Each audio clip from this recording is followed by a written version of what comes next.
बाळाला वरचं खाणं हे नक्की कधी सुरू करावं, याशिवाय कोणत्या पदार्थांपासून सुरू करावं, त्याची कन्सिस्टन्सी किंवा टेक्स्चर हे नक्की कसं असलं पाहिजे आणि याशिवाय किती प्रमाणामध्ये आपण सुरू करू शकतो याची माहिती आज आपण या व्हिडिओमधून घेणार आहोत. नमस्कार, मी doctor Mrunali Purarkar, working as a child specialist in Panvel. तर सगळ्यात आधी जर का तुम्ही या चॅनलला सबस्क्राईब केलं नसेल तर नक्की सबस्क्राईब करा, सो दॅट तुम्हाला तुमच्या मुलांच्या आरोग्याविषयी सायंटिफिकली करेक्ट माहिती मिळेल. सगळ्यात पहिलं म्हणजेच लहान मुलांमध्ये सेमी सॉलिड फूड हे नक्की कधी सुरू करावं, 6 महिने सुरू झाल्यानंतर की 6वा महिना संपल्यानंतर. अनेक पॅरेंट्सला हा प्रश्न असतो. तर according to WHO and according to IAP आपण 6 महिने पूर्ण झाल्यानंतरच लहान बाळांमध्ये सेमी सॉलिड फूड हे सुरू करायला हवंय.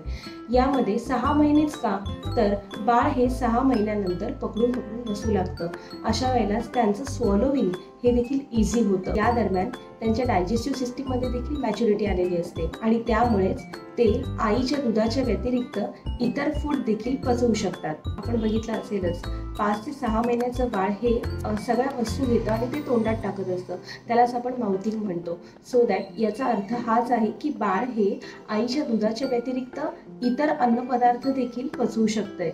याशिवाय या वयामध्ये मदर्स मिल्क हे त्यांना आता सफिशियंट नाही आहे, कारण की त्यांच्या शरीराची कॅलरिक रिक्वायरमेंट ही देखील वाढलेली आहे आणि त्यामुळेच आपल्याला कॉम्प्लिमेंटरी फूड हे स्टार्ट करणं फार गरजेचं आहे.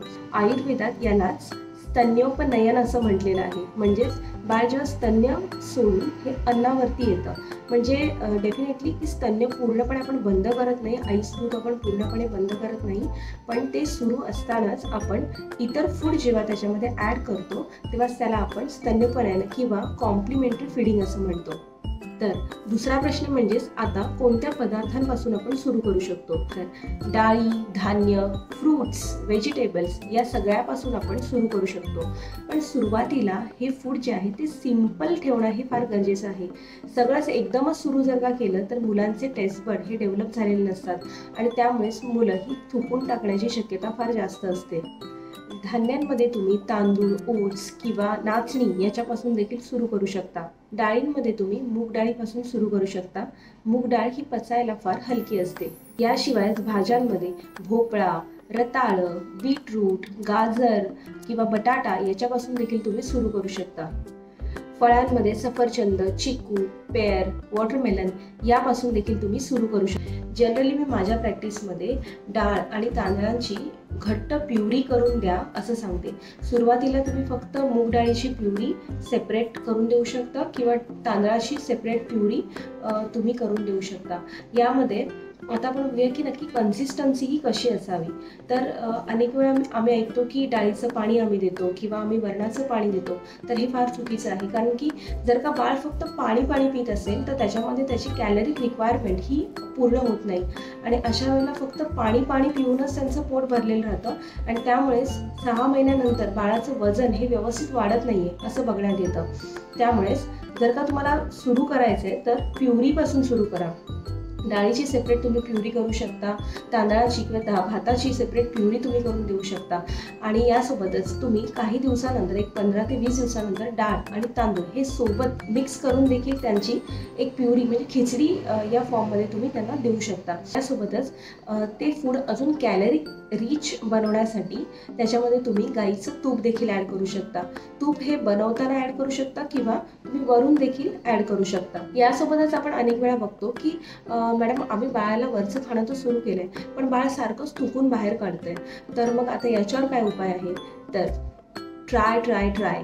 बाळांना टेस्ट बड हे त्यांचे डेव्हलप झालेले नसतात. सो अशा वेळेला त्यांनी एकदा तुम्ही एखादं फूड दिल्यानंतर ते पुन्हा बाहेर काढतात. सो हे एकदम नॉर्मल गोष्ट आहे. याचा अर्थ हा नाही आहे की मी फक्त त्याला ब्रेस्ट फीड किंवा बॉटल फीड किंवा टॉप फीडच करत राहू सो दॅट त्याचं पोट भरलेलं राहील. सो हे अवॉइड केलं पाहिजे. जर का तुमचं बाळ खात नाही आहे किंवा ते थुकून बाहेर टाकतंय, त्याला टंग थ्रस्ट रिफ्लेक्स आपण म्हणतो, तर हे एकदम कॉमनली बघण्यात येतं लहान मुलांमध्ये.